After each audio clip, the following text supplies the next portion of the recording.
Hey everyone, welcome back to From Pain Point to On Point. I'm Britt. Today we've got a really special episode for you.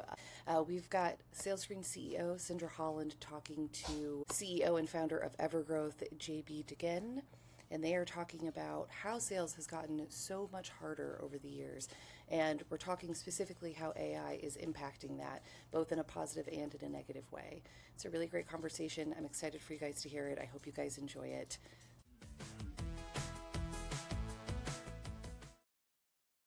It's great to be here and speaking to you, JB. We joked a bit before getting on this, but you mentioned, I mentioned I was a bit slow to connect, given the fact that I'm a dinosaur in this industry, and then you timely pointed out that I had a printer behind me, which I guess it's a fair shot, but. I've been around for a while, but you have too, right? So, where's your background in sales? Where did you come from before you started Evergrowth? First of all, thank you for having me. It's great to be here. I've been in sales for, I guess, almost B2B sales for almost 20 years. Actually, before jumping in the software industry with Trustpilot, I was actually selling shop equipment. And funny story about your printer in the background. Back in the days, our DocuSign was fax machines, right? Really? So you probably remember like on the sales floor where I was with the shop equipment, when the fax machine will start shaking, people will run because they will think that's their contract coming back signed, right? Exactly. I'm that old that Those I were the remember. days. Yes, exactly. But then really learn everything I know about, B2B SaaS and, the typical growth machine and whatnot at Trustpilot. I was the fourth sales hire they had on their sales floors, but so very early days after the first round that they had. And we basically in 2 years period where I was there, we grew the customer base from 50 to 5,000 in just 2 years. And in that period of time, I brought 600 customer myself. Amazing. And that was really actually you have to look back, it was 13, 14 years ago. And the main tool was the phone. And that's pretty much how we did it. There was a receptionist, the gatekeeper, and you had to learn how to pass the gatekeeper. People walk from the office. So get to the right person you need to connect. And, that's kind of how I learned everything I know about B2B sales, basically. When we were doing demo, we didn't have a Google Meet. We used to ask people if they are in front of their computer, and I will know the demo environment by heart and kind of walk around the sales floor, basically walking them around the demo, right? Yeah, I mean, I do vividly remember, and I felt the thrill of being around human beings all the time, and I kind of like missed that to some extent. And later on, you've clearly done your mark in the sales world, but you also started a company called Evergrowth. So, very quickly, what's the background on Evergrowth?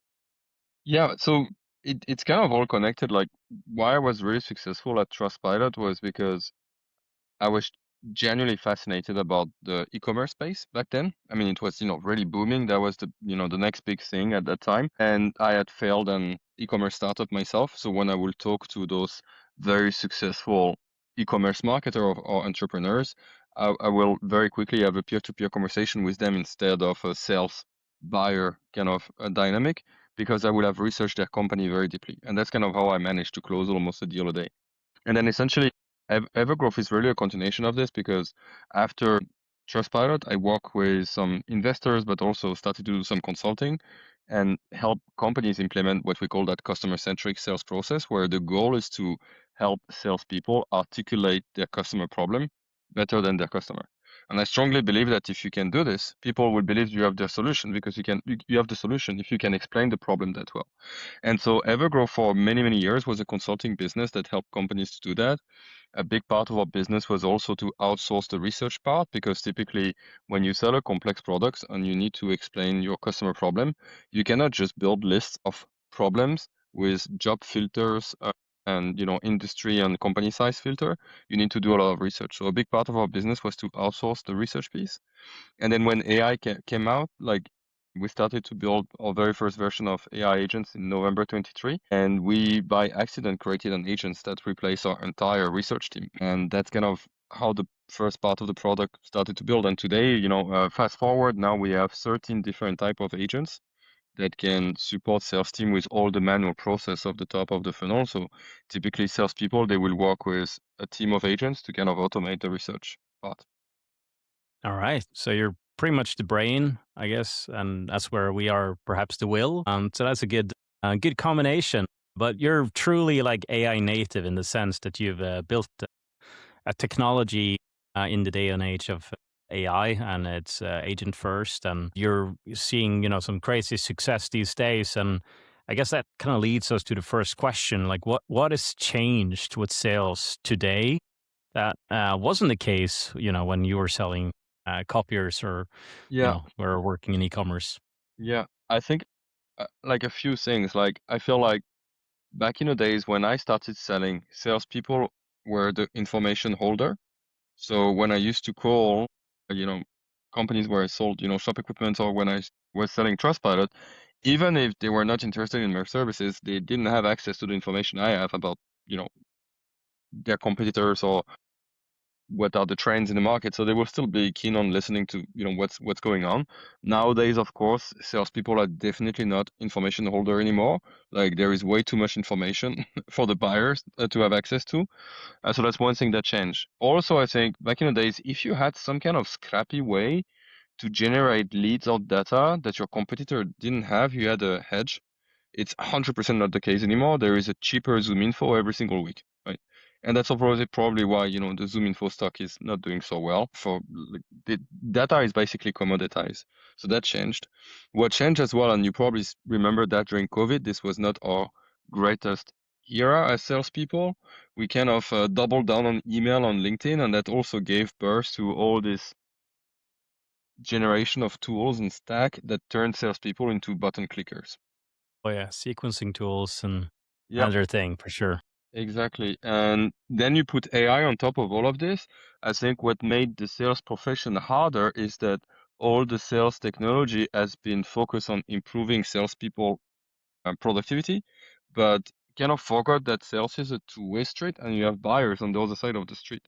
And I think the buyer experience got worse because I've never met a buyer that told me, I love sequencing. It just helps me so much to remember those salespeople chasing me with my first name and my job title in the sequence. Yeah, but I think the funny part is that it actually used to work, Yes. and that was interesting. Like in that, let's say you had the day and age of sales where sales was a real art, and it was like Wolf of Wall Street, sell me this pen. Yep. And then, as you say, transition more and more over to, just the automation of sequences. But still, like if you did some personalization, you still had enough conversion that it actually had a positive outcome. And with AI, all of that is gone. So the whole email inbox, everything is flooded. LinkedIn is just AI slop. I don't understand who's actually real and who's not anymore. And it's like, you turn that off, that's noise. Yes. So are we going back to how sales used to be, or is sales something new? I think it's, I kind of like to say like sales channels are like fashion, it always come back. So, so to me, I see it's kind of super clear. There is this blue ocean in terms of channel is the phone. And for a few reasons, like we have the new generation of salespeople that we also need to motivate to kind of take that channel because they actually didn't grow up with an landline. You look very young, Sindre, and you have a printer, but I'm pretty sure you remember how a landline looks like. I do. Exactly. So, I mean, and so then we have this new generation. I'm 38 years old, and my youngest brother, we have 11 years difference. He doesn't have the green call button on his phone. He Mm. doesn't call his friends. He just text on I don't know how many platforms. But then my youngest brother is the next generation of salespeople, and he's calling our generation that are buying, software or whatever kind of solutions that they're selling. And the problem is like I hear so many VP of sales telling like, this generation doesn't want to pick up the phone. I was like, they are not trained. They literally never call to order a pizza or book a table. They do everything through the apps. So they just need to be trained on how to use that channel and be comfortable and be confident on that channel. I think that's the next blue ocean that will basically deliver result, and we see it as well across all our customers. Now, why it's harder than ever is because before, again, because I had the information and people had to listen to me, people were way more forgiving. If my research was sloppy, if I was following a script, they would still listen to me and, give me some attention. Now I guess people are just expecting that because of AI and also because of how bombarded they are on the other channel. If you call me and you haven't done your research, I'm just gonna hang up on you. So you basically have 20 seconds to show that this is a qualified and a research call, basically. And if you cannot Yeah, do would you this, even get past the automated gatekeeper we have these days in Apple Intelligence? And that's a if really you good one. don't have a good angle? Exactly, exactly. I think you're done, and I actually love it. People ask like, what do I think about this AI gatekeeper? Like, when Siri asks for the reason of the call or whatever. I think it's like if you compare it to subject line or the first two line of emails when we used to improve that, Mm. it's kind of the same, right? And I Yeah, it guess, is. right? And if you haven't done your research, that's where you get burned, basically. Yeah, that's the hook. And the beautiful thing is that you have more space than the email subject That's line true. in a way. So no, Yeah. but I completely agree on that statement. I think a rep that hasn't made a cold call isn't necessarily lazy. They just never been rewarded for doing the hard things. Exactly. And it's kind of like that's what I feel with the newer generations.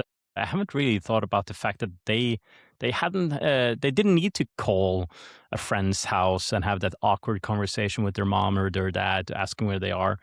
And in a way that helped train us very early on for like cold calling and having gatekeepers in a sense. Yeah. But it's like at the same time, I feel like there's such a big opportunity now. But do you think like is that passing? Will the AI voices and AI outbound take over? How do you see that?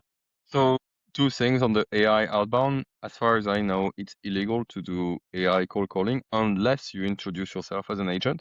And then I guess that's the first 20 seconds where it's gonna get blocked, basically.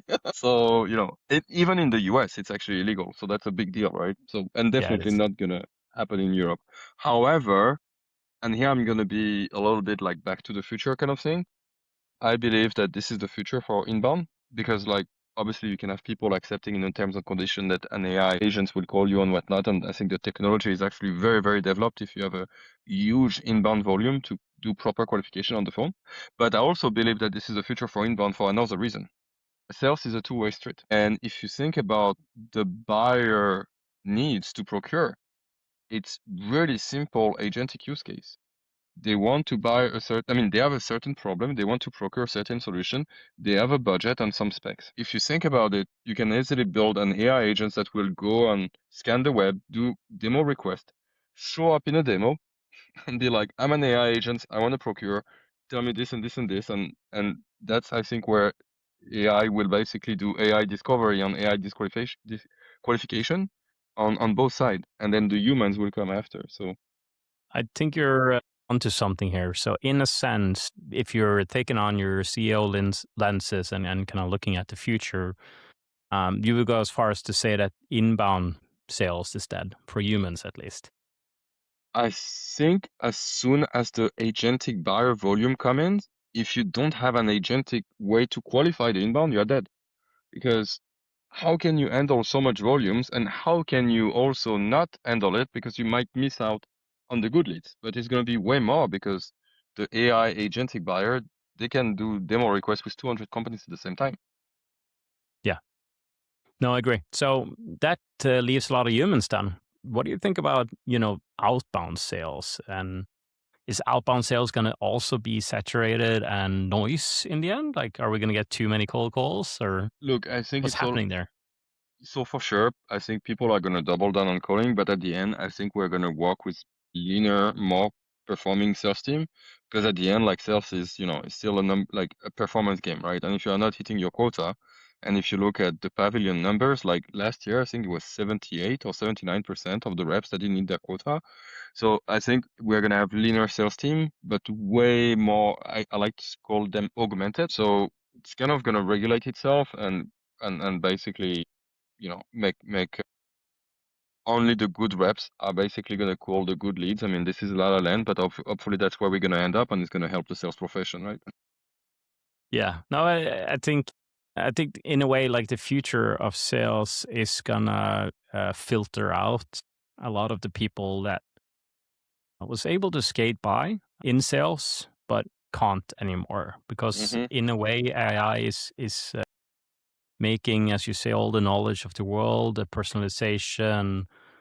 It ties all the connections to the strategy and your product, and there's no way to differentiate in knowledge anymore, like to take it to the extreme. So, like, what is it that actually? What are you left with? And it's the ability to build trust and to be human and stand out. And in that sense, obviously, all of this is kind of like assuming that you have all of these superpowers as a modern sales rep. Like, Yeah. would you say that we are there now, or are we in like this golden age where select few, is starting to adopt this new way of, let's say, amplifying your own skills with AI and having a really good time? I think we're at the very, very, very beginning. And I think so there is, according to which report you look at, people say salespeople spend 40, 50, or up to 70% of their time not selling. And then now what organizations are doing, they're like, oh, here is a license to ChatGPT, here is a license to Claude, and this think it's going to solve that problem.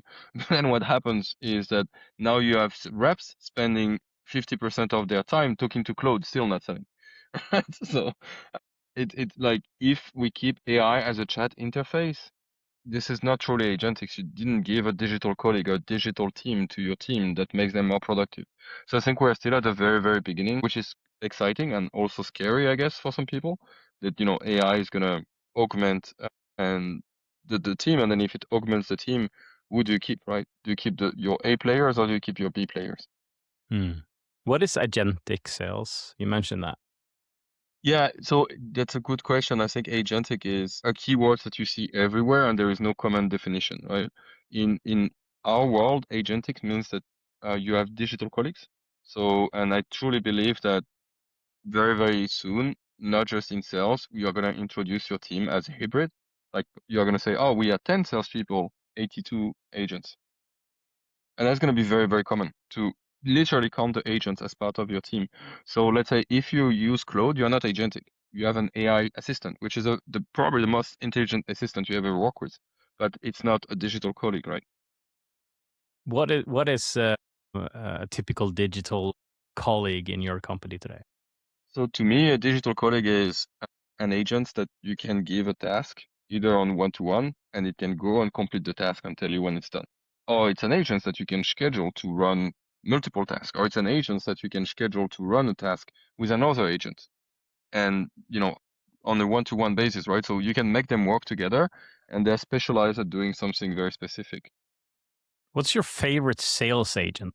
That's a great question. I If think you could only keep one. if I could only keep one, I would 100% only keep the one that helped me find the right companies, because no matter, like, if you remove completely AI from the picture, and when I used to have the consulting cap, every single time we will do an audit on what's not working, like why you don't generate pipeline, it's only 5 reasons: the quality of your list, the quality of your outreach, the timing, the activities, or you go to spam. And 99% of the time it was a list issue. So if I could keep only one agent, that would be the one that disqualified the wrong companies, because sales is a funnel, it's not a cube, and it starts from the qualification.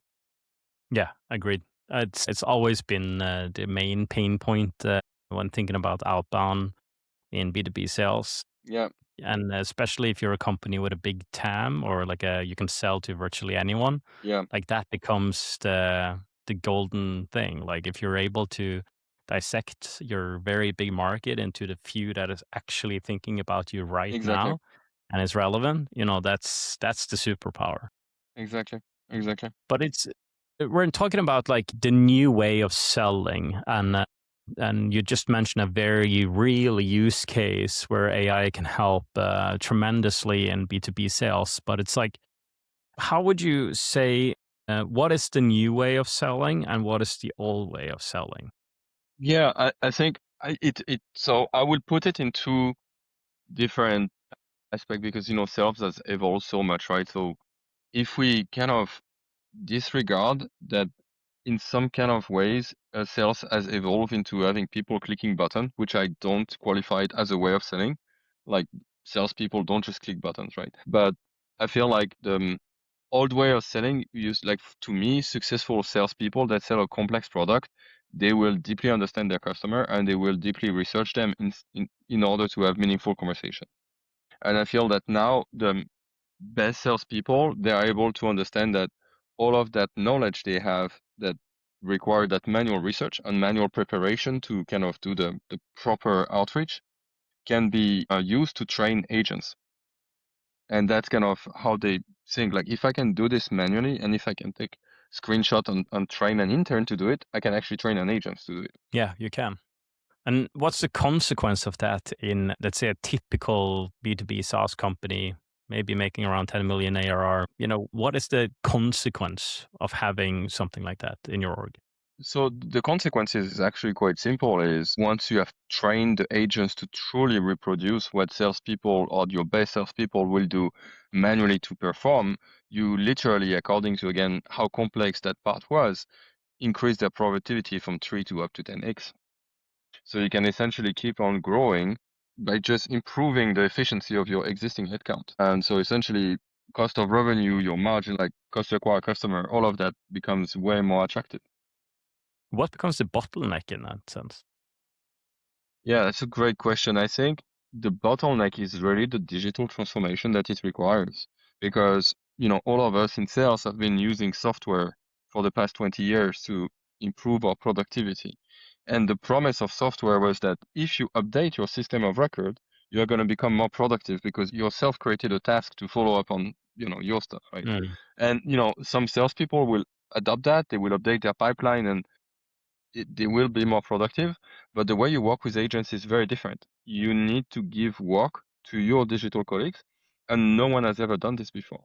So I think the bottleneck is really to have a champion in organization that kind of embrace. And for example, many teams, they kind of work in an agile mode where you're like, okay, we have a focus for the next 2 weeks. We're going to do this campaign. We're going to do this focus. We're going after that vertical. And so how we do it as well, for example, us and how we encourage our customer to do it is to include the agents on the sprint.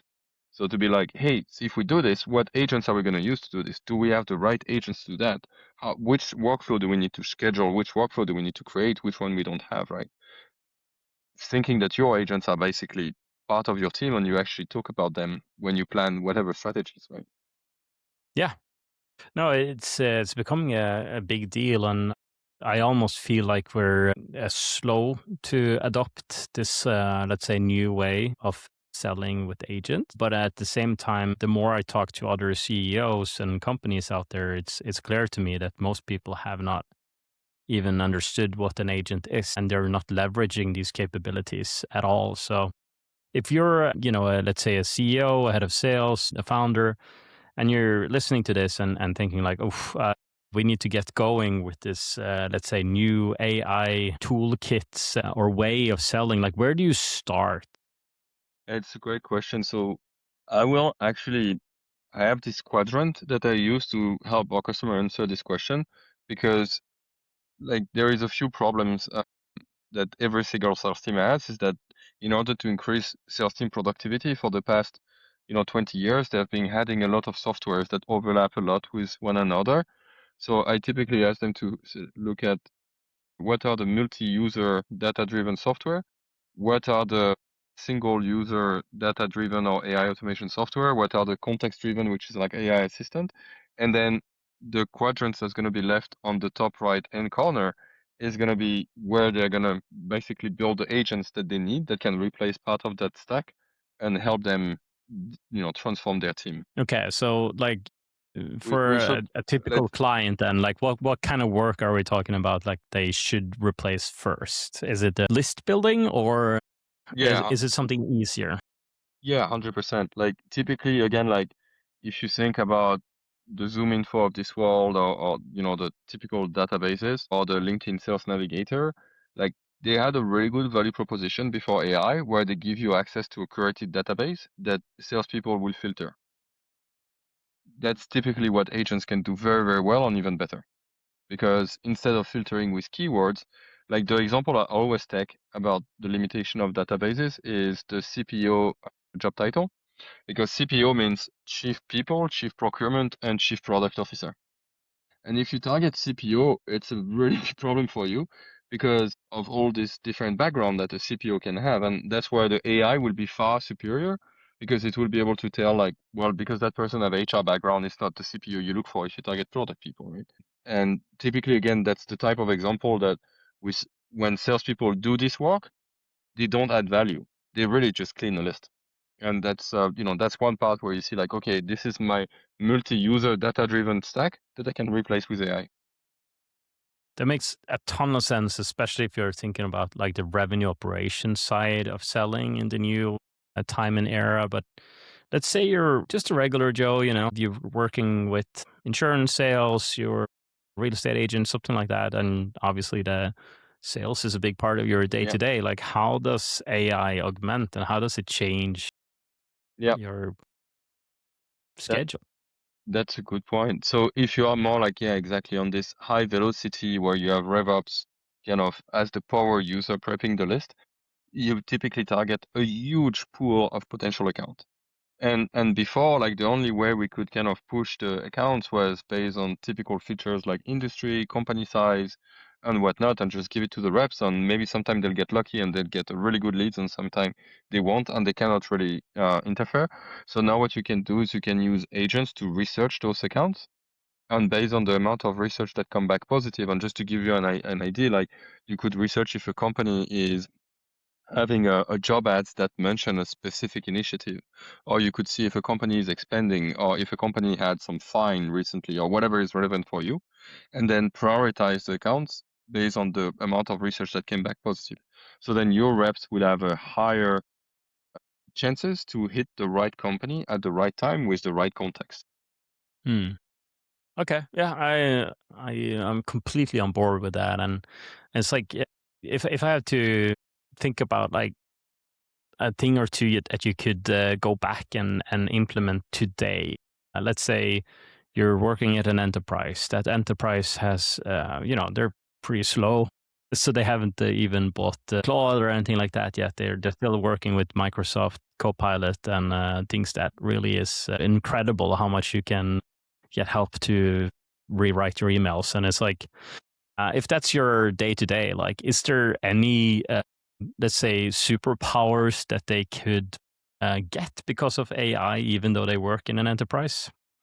Is there a cheat code? It's a good question. Let me think a little bit. Like, if you only have access to Copilot and you want to increase your productivity, right? That's your question. Yeah, I'm not a like I don't know if what kind of capability has Copilot. Like, I'm a power user of Claude. I think Claude is amazing. So I'll give you the example for Claude. Luckily, some enterprise now start to have access to it. I think people don't know, but you can download the desktop version of Claude and use Claude Co-work. I mean, some people know, but some people don't know about that features. And the Claude Co-work can actually do a lot. So your computer needs to be running for it to work. But typically what it can do is you can give it access to your CRM, you can give it access to your mailbox, and you can give it access to your Google Drive or whatever other system you use. And what you can do is you can create a simple prompt that creates templates that I call the morning coffee. And so it will look at your mailbox, it will look at your CRM and the activities about you, it will look at your deals, and every morning is going to tell you, these are the deals that are important. This is like, you didn't get an answer from this, you have an important meeting today with these two guys. Make sure that you'd mention this and this that was present in your last transcript. You could automate this type of morning coffee and customize the template the way you want by using Claude Co-work and connecting it to your different system where you have all of the information. Maybe you can do this in Copilot. I don't know. No, it's a good example. And in some enterprises, all of those sources are already connected to the Copilot if they use Dynamics or Office 365. So I think it's a really relevant and timely like take home if you're at that very beginning of getting on the AI train and start to educating yourself to it. But if we again, let's think about moving into the future of sales and like where we are in like 2 to 3 years. Like one of the things that I'm thinking about is like, I believe that all of the manual tasks, the research, the list building, the updating of the CRM, and all of this is going to be automated with AI that has flawless memory, great context. It's trained by the best, so you get really good and insightful, angles and bridges and ways to overcome objections. So, let's say you have all of that. Like, what is left then? Is it like the human aspect? Is it our ability to connect with others? And what makes a great sales rep really freaking awesome when everyone has all of these superpowers?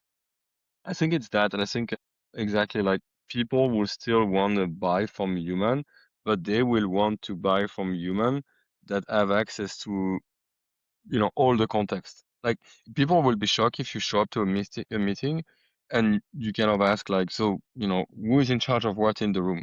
I feel like, how do you mean? Like what? Like it will feel like, I don't know, like if we ask, yeah, do you have access to internet a few years back, right? Like a bit like, how come you are not briefed before coming into that meeting? Yeah, that's a good point. So your expectations is going to be very high, Yeah, and standing out is your ability to actually prepare, which everyone can, but not only prepare, but like actually compartmentalize that and remember it and leverage it in real time. Then exactly. And having, you just have this, let's say, almost cheat code every time on how you can guide the conversation in many different directions.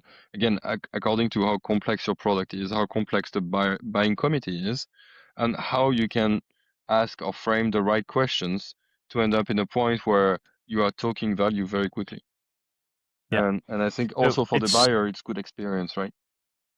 it will be a superior experience, and I'm not always sure whether this experience is gonna, play itself out in a conference room or over a video, because obviously, if you're sitting remotely or doing a video demo or something like that, you can have all of this AI feeding you this type of information in real time based on your notes and transcripts. I'm unsure if, you know, uh, what happens when you're sitting offline. And I think that's definitely like a huge advantage or a skill if you're able to be human and show up and meet at the office and connect like a real person, but at the same time be able to have good preparation and connect the dots. I think that those are the people that's going to stand out, and Sure. things like discovery work and building trust and rapport. It's going to be as important as it has always been. I totally agree. And I also feel like note takers makes me a better listener, for example. Because like before, you'll be in a meeting and you'll be, listening, but you also take some notes, and there are these microseconds because you are taking the notes that you are not fully aware of what's going on. And now because I know my note taker is kind of supporting me in the background, I'm able to better listen and engage in the conversation. And I think like it will really reward the reps that are good listener even more than Yeah. before. So when we talked about like outbound changing and the fact that you can have perfect lists, well researched with talking points that connects the dot on a personal level with the business to their pain points, you know, phone is going to be increasingly important. But how does that work like in a day and age where a lot of us has been kind of, fat and becoming a bit fat and lazy, let's just say it straight out after COVID, like when there was an Oh yeah. influx of cash and we many of sales roles turned into order taking Mm. more than actual sales work. Honestly, like what does that look like in the day and age of a sales team? If you're a manager, like what should you be doing? Yeah, that's a great question. I mean, I think the basics don't really change, right? You have this, let's say, way more scalable and reliable way to scale or to delegate or augment your team, no matter how you want to kind of label it, the top of the funnel, right? So you kind of check that the more, let's say, mature your sales process is, the easier it's going to be to kind of check that box. Then the outreach again is something you can always improve with the context and so on and so forth. But the basic will always be the same. It's activity based, right? If your Mm. people are not picking up the phone, if they are not, reaching out with personalization on different channel, they are not going to achieve their target, right? and no matter the place on the sales funnel, right? So I think activities is never going to change. People need, like, no matter if you give them the best list, the best contextualized outreach, if they don't pick up the phone and do the activities, nothing is going to happen. So as a sales manager, I will obviously learn how to use the new agentic way, but I will still rely a lot on activities.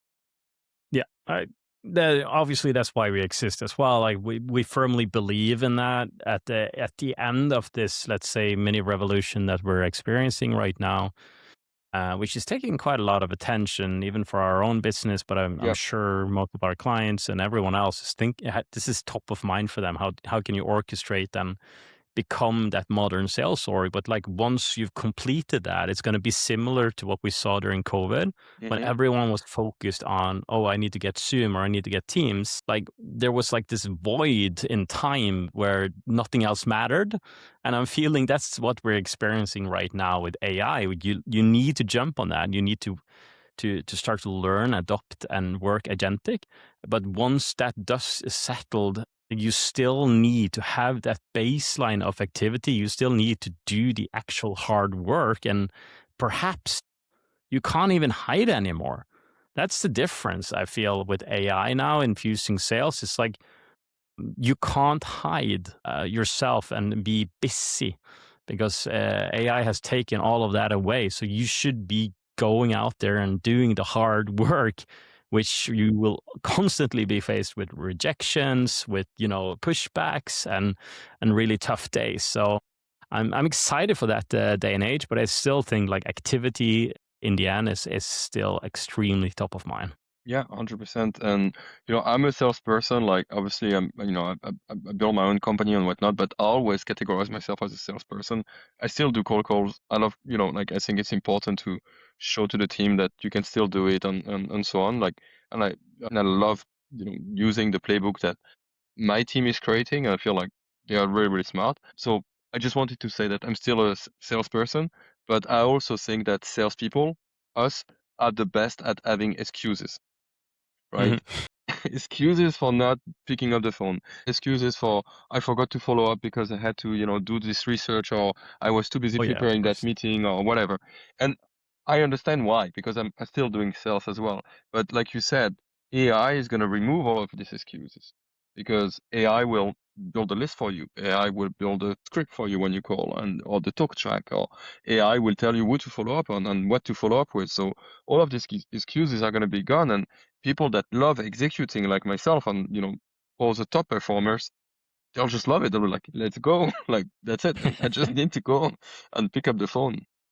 I still haven't met a top sales rep who loves to update their CRM Oh no. and spend lots of time on that. It's like that never happens. But there is some commonalities, and they will stay the same forever. And I think like that feeling, the euphorism of actually figuring out true conversations with people that you can come in here and help, and like really truly help, and you can position yourself as that expert that can help them get to their next stage in their growth journey. Exactly. That's the passion I think most top salespeople like tap into every day. No, I agree. I think that's what you call delivering in sales. Like, you deliver not when you reach your target, but when your champion that bought the product and work with you kind of reach their goal that you promised they're gonna reach, right?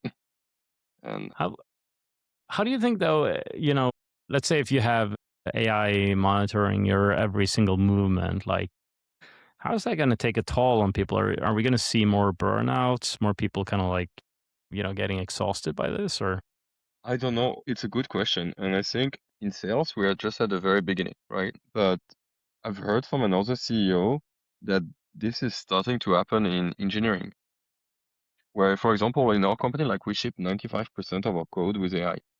And, we have agents that do the QA on the code, like all this kind of stuff, and we always try to improve it. And like, one of our engineers, I love the way he thinks. He's like, I cannot go to sleep if my agents are not coding. I'm like, Yeah, yes, that's a great idea. that's good. Yeah. But some other CEO told me the other day that they had this engineer having existential crisis because we're like, this is what I love to do, and now I'm kind of outsourcing this part, and and I feel, yeah, it's it's gonna be tough, and I feel it's gonna happen in every profession, like in finance, in sales, in marketing, in engineering.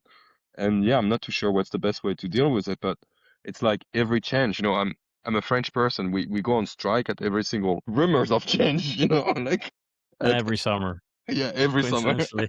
Yeah, exactly. So yeah, I'm pretty sure it's gonna shake a lot of people, and then as usual, we'll just learn and adapt and just keep on growing, I guess.